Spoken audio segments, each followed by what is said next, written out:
What's up there guys, Gamification here, and today we're taking a look at reality mod for Battlefield 3.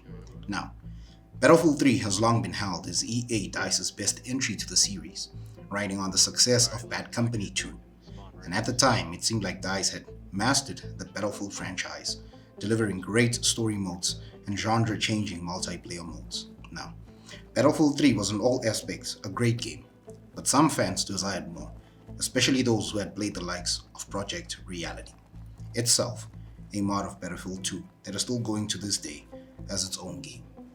Therefore, RM has a lot to prove, especially to a community that has mostly moved on to other games like Squad.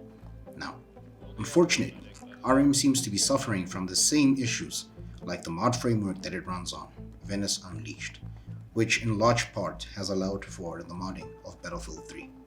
And that issue is, of course, a player base. Now, the mod offers a ton of features that EA can't include in its base games, and that is to ensure that they sell as many copies to the masses who want a fast-paced shooter that mostly neglects the realism included in other tactical shooters that sell in large part to a niche community.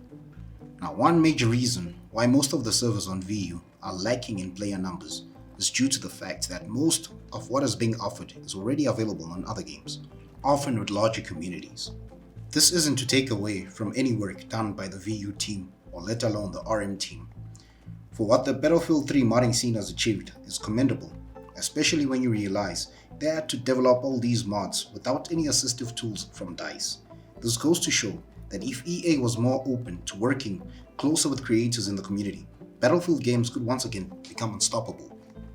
Now, had Venice Unleashed as well as Reality Mod released sooner, I reckon they would have had, and in large part maintained, a sizable community. Now, this in itself shows that as much as we prefer for developers to take the amount of time that they need to polish their games, there is also a sense of urgency to arrive somewhat first to the market. But unfortunately, the devs were battling a double-edged sword of sorts.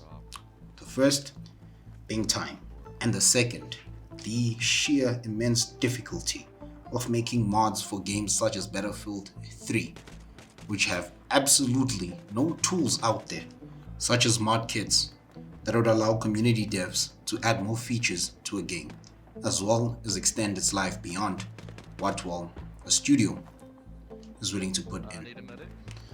But yeah guys, this is one mod that I do recommend you should check out. Of course, if you do have Battlefield 3 or if you have access to EA Play. This is one game that I do recommend.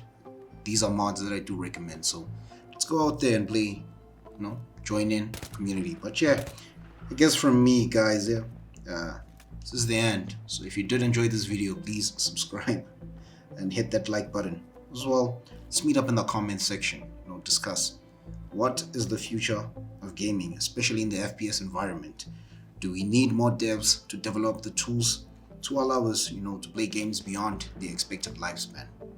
Okay, yeah. Thank you very much for tuning in. Bye for now.